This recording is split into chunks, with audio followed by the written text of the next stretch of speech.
मिरज तालुक्यातील ग्रामीण परिसरात राहणाऱ्या 29 वर्षीय विवाहित महिलेचा विनयभंग केल्याप्रकरणी एकावर मिरज ग्रामीण पोलीस ठाण्यात गुन्हा दाखल करण्यात आला। सिद्धार्थ मुगेंद्र मस्ती राहणार मिरज असं गुन्हा दाखल झालेल्या व्यक्तीचं नाव आहे। 16 मे रोजी सायंकाळी सोनारमळा येथे विनयभंगाचा प्रकार घडला।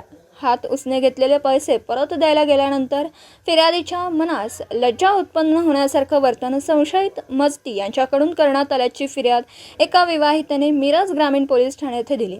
याबाबत व्यावसायिक असणाऱ्या मस्ती यांच्या विरोधात विवाहित महिलेने गुरुवारी सायंकाळी मिरज ग्रामीण पोलीस ठाणे येथे तक्रार दिली। पोलीस दप्तरी भारतीय संविधान कलम 354 कलमान्वये सिद्धार्थ मुगेंद्र मस्ती यांच्यावरती गुन्हा दाखल करण्यात आला असून पुढील तपास मिरज ग्रामीण पोलीस करीत आहेत।